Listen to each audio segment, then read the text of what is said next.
오늘 함께 나누실 하나님 말씀은 신약성경 야고보서 1장 1절부터 5절까지 말씀입니다. 신약성경 제 성경은 371쪽이고요. 또 성경에 따라서 369쪽인 경우도 있습니다. 봉독해 드리겠습니다. 하나님과 주 예수 그리스도의 종 야고보는 흩어져 있는 12지파에게 문안하노라. 내 형제들아, 너희가 여러 가지 시험을 당하거든 온전히 기쁘게 여기라. 이는 너희 믿음의 시련이 인내를 만들어내는 줄 너희가 알미라. 인내를 온전히 이루라. 이는 너희로 온전하고 구비하여 조금도 부족함이 없게 하려 함이라. 너희 중에 누구든지 지혜가 부족하거든 모든 사람에게 후히 주시고 꾸짖지 아니하시는 하나님께 구하라. 그리하면 주시리라. 아멘. 할렐루야. 오늘도 우리 아버지 하나님의 귀하신 은혜와 그 크신 사랑이 여러분과 여러분 가정에 충만하시기를 주님의 이름으로 축원합니다. 시련을 내가 맞이하고 싶은 사람이 어디 있겠습니까? 아마 없을 것입니다. 그럼에도 불구하고 우리의 삶은 시련의 연속이죠. 또 좋든 싫든 여러 가지 시련과 고난 속에서 살아가는 것이 저희들의 인생이다라는 것입니다. 불교에서도 그렇게 얘기를 하죠. 인생은 고통의 연속이다. 인간은 고통으로 가득 쌓여 있다. 이렇게 얘기를 하고 있는데 그 원인은 모르죠. 그 불교의 사람들은 그것을 얘기는 못합니다. 우리는 분명히 알고 있습니다. 죄 때문이다. 우리 인간의 죄 때문에, 인간의 우리 욕심 때문에. 그래서 욕심이 잉태한 즉 죄를 낳고 또 죄가 장성하여 사망이 되었다라고 성경은 말씀하지 않습니까? 그래서 우리는 모두 다 죄 가운데 있고 또 우리가 죄를 안 지려고 하더라도 우리 주변에 또 환경이 사람들이 또 죄 속에 있기 때문에 우리는 여러 가지 내가 원하든 원하지 않든 고난이라는 환경에 살아가고 있습니다. 그런데 야고보는요, 지금 이 야고보서를 기록하고 있는 야고보는 예수님의 동생 야고보입니다. 예루살렘 교회의 대표자였던, 그리고 여기서 하나님과 주 예수 그리스도의 종 야고보가 이렇게 씁니다라고 했을 때 이 글을 읽고 있는 모든 그리스도인들은 예수님 동생 야고보구나라는 걸 다 알고 있는 그런 상황이었던 것이죠. 그래서 야고보도 역시 여러 가지 시련을 우리 피할 수는 없지만 거기에는 여러 유익이 있다라고 말씀하고 계십니다. 신약 성경에요, 많은 신약 성경, 대부분의 이제 신약 성경들이 이런 고난을 경험하고 있는, 현재 그 당시에 고난을 경험하고 있는 그런 성도들에게 힘을 주고 위로를 주고 또 하늘의 소망을 품게 하기 위해서 대부분 그렇게 쓰여져 있습니다. 오늘 본문인 야고보서도 마찬가지예요. 그럼 현재 그 고난과 어려움 속에 있는 그리스도인들에게 쓰여진 위로의 말씀입니다. 그래서 이 고난의 때를 어떻게 살아가야 될 것이냐, 믿음의 사람이라면, 그리스도인들이라면 우리가 어떻게 살아가야 되느냐라는 것을 기록하고 계시고 권면하고 계신 것이 바로 이 야고보서입니다. 야고보서는 이 신약 성경에서 가장 처음 기록되었다라고 얘기를 합니다. 보통 갈라디아서하고 야고보서하고 이렇게 가장 처음 쓰여진 신약 성경이다라고 얘기하는데 야고보서가 오히려 좀 더 빨리 쓰여지지 않았겠느냐라고 얘기를 합니다. 그 경계를 어디로 두냐면 주후 49년에 사도행전 15장에 보면 예루살렘 회의가 있잖아요. 바울하고 바나바가 안디옥 교회에서 이렇게 파송받아서 예루살렘 교회에 찾아갑니다. 그래서 거기서 이제 회의를 하는 거예요. 예루살렘에서부터 또 예수님을 믿는 사람들이라고 하는 분들이 와서 예수님 믿는 것만으로는 구원 못 받는다, 할례도 받고 율법도 행해야 된다, 이렇게 주장을 자꾸만 하니까 그 문제를 좀 공식적으로 정리하기 위해서 회의를 한 것이 사도행전 15장 내용이죠. 그런데 이 야고보서는 사도행전 15장 예루살렘 회의 전에 쓰여진 것으로 혹은 그 시기쯤에 쓰여진 것으로 이렇게 알려져 있어요. 그래서 가장 먼저 쓰여진 성경으로 이렇게 받아들여지고 있는데, 그런데도 그 상황에서도 지금 그리스도인들은 흩어져 있습니다. 1장 1절에 보시면 흩어져 있는 12지파에게 문안한다라고 얘기를 하죠. 12지파는 그리스도인들을 의미하는데 특히 이제 유대인 그리스도인들을 좀 의미를 합니다. 흩어져 있다는 얘기예요. 벌써 이 시기에 스데반 집사가 순교했고, 그리고 사울이 회심 전에 예루살렘 교회에 큰 박해가 일어나지 않습니까? 그래서 예루살렘 교회 많은 성도들이 뿔뿔이 흩어지게 됩니다. 여러 지역으로 흩어져 있게 되죠. 그래서 야고보가 지금 편지하고 있는 이 야고보서는 그렇게 박해를 피해서 흩어져 있는 그런 유대인 그리스도인들에게 지금 위로를 주기 위해서, 또 힘을 주기 위해서 이 야고보서를 썼다는 것이죠. 이렇게 초대교회 시기에도 지금 많은 그리스도인들이 고난과 어려움을 겪고 있었다라는 겁니다.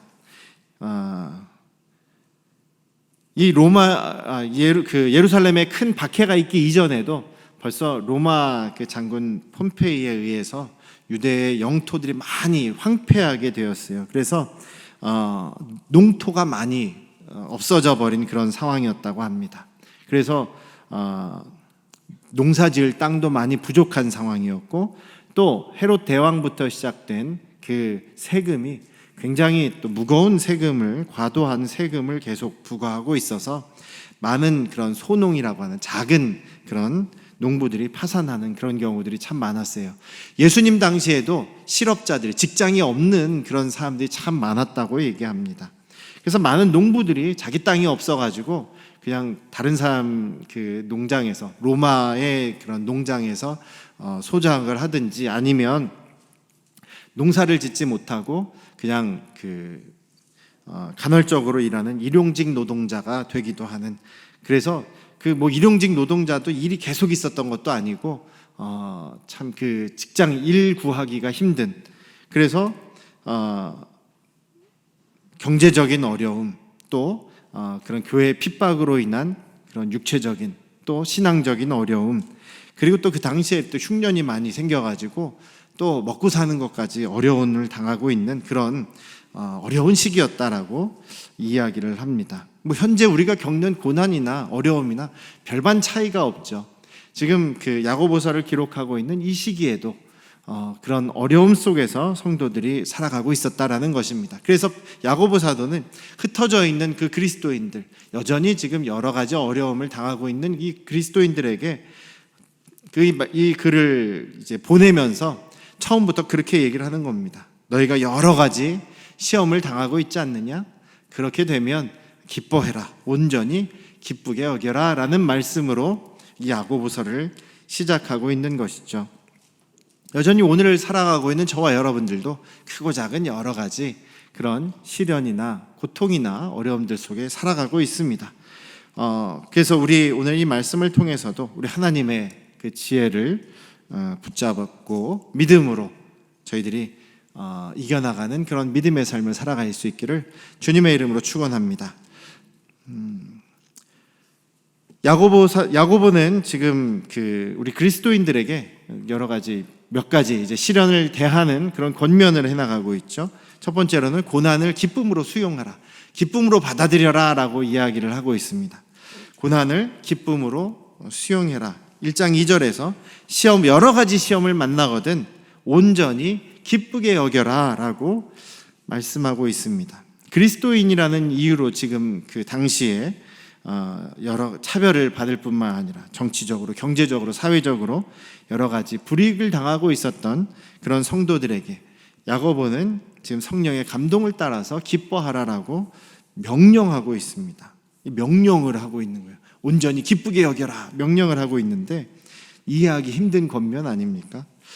일반적으로 우리가 고난을, 어려움을 당하게 되면 어떤 반응을 보이게 됩니까? 낙심하게 되고, 또 너무 낙심에 빠지다 보면 기도도 못하게 되고, 예배의 자리에 또 나가지도 못하게 되고, 그리고 또 어떤 사람은 또 하나님을 원망하기도 하고, 또 어떤 사람은 내가 뭔가 죄를 져서 그래서 내가 어떤 죄를 지었더라 다 찾아가 보지 않습니까? 그래서 옛날에 알고 지은 죄 모르고 지은 죄까지 다 찾아가서 하나님께 회개하려고 하는데 생각도 잘 안 나고, 또 그렇게 아무리 억지로 회개하려고 해도 회개가 잘 안 되고, 그래서 나는 계속 어렵나 보다 이렇게 포기하는 그런 경우도 있게 되죠. 어떤 사람도 하나님을 원망하기도 하는 그런 경우도 있게 됩니다. 근데 이런 생각들은 오히려 우리를 더 큰 고난과 좌절로 끌어가는 경우가 많게 되죠. 미국의 그 유명한 심리학자가 엘리자베스 퀴블리 로즈라는 분이 계시는데 되게 오래된 1969년에 그런 책을 썼어요. 죽음과 죽어감이라는 그런 연구 결과를, 자신의 연구 결과를 책으로 써서 발표한 적이 있어요. 그러니까 당신은 이제 말기암 환자들에게 당신은 이제 말기암에 걸려 있습니다. 이제 살 날이 얼마 안 남았습니다라고 이렇게 이야기를 해준다는 거예요. 미국 같은 경우는 어쨌든 본인의 그 병에 대한 것을 본인에게 직접 이야기를 합니다. 우리나라는 이렇게 부모님들이 연로하신 부모님들이 그런 그 시한부라든지 그런 뭐 말기암이라든지 여러 가지 그런 병 상태를 그 본인에게 직접 얘기 안 하는 경우가 있죠. 그냥 가족에게, 자식들에게 얘기해서 자식들은 부모님이 걱정할까봐, 괜히 낙심할까봐 끝까지 숨기는 경우들이 많아요. 우리랑은 좀 다른 문화죠. 미국과 우리나라는 좀 다른 문화인데 저는 본인에게 이렇게 직접 그래도 이야기를 해서 본인이 남은 기간을 본인이 잘 선택해서 잘 그 마무리를 할 수 있도록, 인생을 정리할 수 있도록 기회를 드려야 한다라는 생각을 가지고는 있습니다만, 그래서 보통 의사 선생님들이 이제 당신은 이제 곧 사망하실 겁니다. 이제 그 큰 병에 걸리셨습니다. 이렇게 이야기를 하면 이게 받아들이는 그 태도, 그 마음이 한 5단계로 이렇게 진행이 된다는 거예요. 처음에는 부인하는 거예요. 그럴 리가 없습니다. 내가 지금 뭐 별 문제 없는데, 그럴 리 없는데 의사 선생님이 잘못한 거 아닙니까? 이렇게 부인한다는 거예요. 의사가 실수했을 거다. 부인하는 단계에서 조금 지나가면 점점 더 몸이 나빠지고 점점 더 힘들어지니까 그 다음에는 내가 정말 죽는 건가? 라고 하면서 분노하게 된다는 거예요. 아니 왜 나만 이런 어려움을 겪어야 되느냐? 왜 하나님이 계시면 왜 이래야 됩니까? 하나님께도 막 화를 내기도 하고 분노의 단계가 된다라는 거죠. 보통 그렇다는 얘기입니다. 많은 경우에. 안 그런 경우도 있습니다만, 세 번째는 흥정을 한다 그래요. 그 단계가 지나가면 이제 자기의 힘으로 어쩔 수가 없어요. 그래서 믿는 사람들에게 서원한다 그러죠. 하나님 절 살려만 주시면 이렇게 하겠습니다. 절 생명을 연장해 주시면 이렇게 하겠습니다. 뭐 이런 식으로 한다는 거예요. 그 다음에는 더 시간이 지나가면 이제 우울에 빠집니다. 절망하게 된다는 거죠. 이제 나는 끝났구나. 나는 이제 더 이상 어떻게 할 수가 없구나. 이런 절망의 단계에 들어간다는 거예요. 대부분의 사람들이 이 절망의 단계에 빠져서 삶의 의욕을 잃고 그냥 우울하게 살다가 생을 마감하는 경우가 많다는 거예요. 그리고 일부의 사람들만 5번째 단계로 넘어가는데 받아들이는 거죠. 수용을 하는 겁니다. 그래서 어쩔 수 없는 이 현실을 이제 받아들이고 적응하는 거죠. 그러면서 점차 주변 사람들에게 감사할 분들을 감사하고 정리하는 그런 단계가 바로 5번째 단계인데, 지금 야고보는 뭐라고 얘기하냐면 거기서 더 나아가라는 거예요. 더 나아가서 기뻐하라는 겁니다. 더 나아가 기뻐해라. 온전히 기뻐하라라고 얘기하는데요. 2절에 보시면 온전히 기뻐하라. 여기서 온전이라는 것은 더할 나위 없이 기뻐해라. 완전하게 기뻐해라. 그런 이야기입니다. 자기가 이제 곧 죽음을 당할 것입니다. 혹은 어려움을 당하고 있습니다. 라고 하는 그 상황에서 온전히 기뻐해라, 더할 나위 없이 기뻐하라는 것이 참 쉽지 않은 일 아니겠습니까? 원치 않는 고난 속에서 어떻게 기뻐할 수 있겠냐라는 것이죠. 그래서 여기서 말하는 이 기쁨은, 기뻐하라라는 얘기는 감정적으로 웃어야 된다, 너의 감정을 웃음으로 바꿔라, 기쁨으로 바꿔라 라고 바꾸라는 것이 아니라 의지적으로 우리의 삶이 기쁨을 선택하는 것, 기뻐하기를 선택하라라고 말씀하시는 것이죠.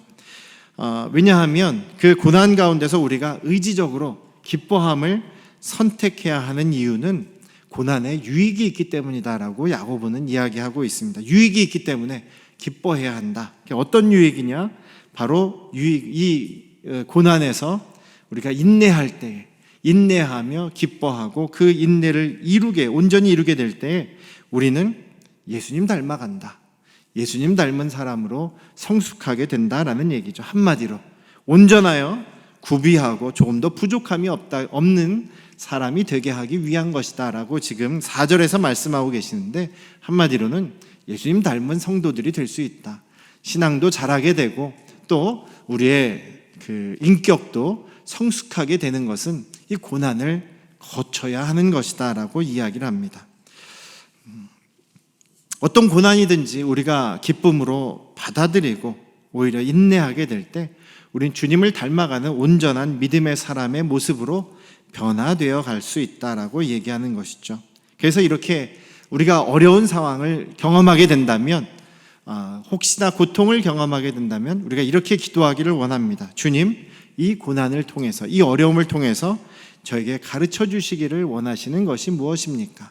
제가 뭔가 깨달아야 할 것이 있지는 않습니까? 뭔가 제가 부족해서 좀 더 자라가야 할 부분이 있지는 않습니까? 이 시련을 겪고 나서 제가 좀 더 성숙하고 자라나야 될 부분이 있다면 무엇입니까? 라고 하나님께 여쭈어보는 그런 기도를 저와 여러분들이 하실 수 있기를 주님의 이름으로 축원합니다. 성경은 고난을 항상 나쁜 것으로만 이야기하지 않습니다. 고난은 힘든 일이지만 우리에게 많은 유익을 준다라고 성경은 말씀하십니다. 시편 기자가 시편 119편에서 이렇게 고백을 합니다. 고난당한 것이 내게 유익이다. 이로 말미암아 내가 주의 율례들을, 주의 법들을 배우게 되었나이다. 시편 119편 71절에 나오는 말씀이에요. 우리가 여전히 고난 가운데 있지만 또 여러분들 중에서도 여러 가지 고난의 상황 속에 있을 수 있습니다. 그런데 그것을 기꺼이 기쁨으로 오히려 받아들여서 우리 안에 더욱더 믿음이 또 더욱더 우리의 성품이 자라날 수 있는 그런 유익한 기회가 되실 수 있기를 주님의 이름으로 축원합니다. 두 번째로는 고난을 피하지 말고 그 고난을 살아내라 라고 말씀하고 있어요. 1장 3절에서 믿음의 시련이 인내를 만들어낸다. 인내를 만들어내고 그 인내를 온전히 이루면 너희가 성숙하게 된다라고 얘기를 합니다. 그러니까 이 고난의 시련에서 시련이 유익이 되려면 인내해야 된다는 거죠. 견디고 지나가야 한다는 것입니다. 피하면 또 그런 어려움이 또 닥치게 되고 그리고 우리가 자라날 수가 없는, 유익하지가 않은 그런 것이다 라는 이야기죠. 가끔 얘기합니다만 무인도에 혼자 살고 있으면 우리가 어떤 시련이나 다른 사람들과의 갈등이나 이런 것을 안 경험하고는 살 수 있어요. 그렇지만 그 안에서는 신앙의 성숙도 없고 성장도 없고 인격의 성장도 없습니다. 왜냐하면 이런 우리의 신앙의 성장과 믿음의 성장과 인격의 성숙은 여러 사람들하고 부딪히면서 갈등도 하면서 다투기도 하면서 용서하면서 또 미운 사람 사랑하면서 생겨나는 게 바로 우리의 인격의 성숙, 믿음의 성숙 아니겠습니까? 그렇기 때문에 이런 어려움을 당할 경우에는 피하지 말고 그것을 견뎌내라라고 말씀하고 있습니다. 인내를 온전히 이루라고 이야기를 합니다. 인내라는 말은요, 헬라어 단어의 뜻은, 인내라는 말의 뜻은 밑에 머물다라는 뜻이라고 해요. 그리고 그 밑에서 견고하게 서다라는 뜻이랍니다. 그래서 고난 가운데 우리가 견고하게 서 있는 거예요. 고난 밑에 머물러 있으면서 그것을 지나가게 한다라는 것이죠. 그래서 그냥 단지 참는 것이 아니라 살아내는 것을 의미한다라는 것입니다. 요셉의 성장도 그런 것이었죠. 요셉이 그 어려운 상황 속에서 도망치거나 또 피하거나 하지 않고 묵묵하게 견디면서 살아갔을 때 그가 성장하고 그의 인격도 성숙하게 되는 것을 보게 됩니다. 전에 처음에 한 2년 정도, 코로나가 지나고 한 2년 정도 지나갔을 때 그런 기사를 본 적이 있어요. 학생들이 이제 집에서 온라인으로 수업을 하고 집에만 있고 또 부모님들도, 많은 부모님들이 또 재택근무도 하는, 병행하는 분들이 많이 생겨서 부모님과 자식들이 한 집에서 이렇게 맞부딪히는 그런 시간이 많아졌다는 거예요. 그러다 보니까 오히려 더 안 좋은 상황이 더 많아 벌어졌다. 그동안은 피하면서 살았는데 너무 부딪히면서 사니까 이게 자식들도 부모님하고 너무 사이가 안 좋아지고 부부 관계도 안 좋아지더라. 뭐 이런 기사를 본 적이 있어요. 안 좋은 면들이 막 튀어나오고 그러니까 갈등이 너무 심해졌다라고 이렇게 본 적이 있는데, 오히려 그리스도인들 안에서는 긍정적인 변화를 경험한 가정들도 꽤 많은 것을 보게 됩니다. 주변의 이야기를 들어보면 부모와 자녀들이 더 관계가 좋아졌고 더 믿음 안에서 끈끈해지는 그런 가정들도 많아졌다라는 이야기를 보게 됩니다. 그래서 어떤 지금 불편한 상황, 계속 집에만 있어야 되는 그 힘든 상황을 어떻게 받아들이고 어떻게 우리가 견뎌가느냐에 따라서 그것이 가정이 더욱더 화목해지고 가정이 더욱더 믿음이 자라나는 그런 성숙의 기회가 될 수 있다라는 사실, 그것을 우리가 잊지 않으시기를 주님의 이름으로 축원합니다. 인내를 우리가 통하여서 우리가 그 고난 속에서 더 큰 유익을 경험하게 되시는 우리 안양 성도교회 가족들 되시기를 주님의 이름으로 축원합니다. 그런데 이런 시련을 이기는 것은 내 힘으로, 내 지혜로는 어렵습니다. 그래서 시련을 이기는 하나님의 지혜를 우리가 구해야 되겠죠. 보통 지혜라고 하면 사람들의 경험이, 이렇게 오랜 경험이 쌓여나가면 그 경험을 통해서 지혜가 생긴다라고 이야기를 합니다. 그런데 하나님이 주시는 지혜는 전혀 또 다른 지혜입니다. 사람이 경험을 하게 되면 자기가 있는 그 환경이라든지 자기의 상황에서 경험하는 것밖에는 모르게 돼요. 그래서 이제 사람들이 다른 사람의 지혜를 얻기 위해서 책을 많이 읽고 다른 사람의 경험을 많이 접해봐야 한다라고 하는데, 저는 거기에 그것도 필요하겠습니다만 하나님의 지혜를 구하는 것이 가장 중요하고 가장 확실한 방법이라고 저는 그렇게 믿습니다. 오늘 야고보도 그렇게 이야기를 하는 것이죠. 이 인내를 이루기 위해서, 또 이 고난을 견뎌나가기 위해서 가장 중요한 것은 하나님의 지혜가 필요하다라고 말씀하십니다. 그래서 지혜가 부족하거든 하나님께 구하라고 이야기하는 것입니다. 하나님께서 주시는 지혜는 하나님의 말씀, 그것은 세상과는 다른 부분이 너무나 많은 것이죠. 하나님만이 전능하신 분이시고 모든 것을 아시는 분이십니다. 이 모든 세상 만물을 창조하신 분이시죠. 욥기에 보면 나중에 하나님께서 내가 이 우주 만물을 창조할 때 내가 어떻게 했는지를 아느냐? 내가 이런 것들을 다 계산하고 이런 것들을 다 만든 거, 너 그거 조금이라도 상상이라도 할 수 있겠느냐? 이렇게 말씀하십니다. 하나님은 우리의 모든 자연 법칙, 모든 물리 법칙을 다 아시는 분이시다라는 얘기죠. 우리의 인간이 상상할 수도 없는 모든 지혜를 가지신 분이 우리 하나님이십니다. 즉 지혜의 근원이 바로 우리 하나님이시다라는 것을 우리 잊지 않으시기를 주님의 이름으로 축원합니다. 그래서 우리가 우리의 상황이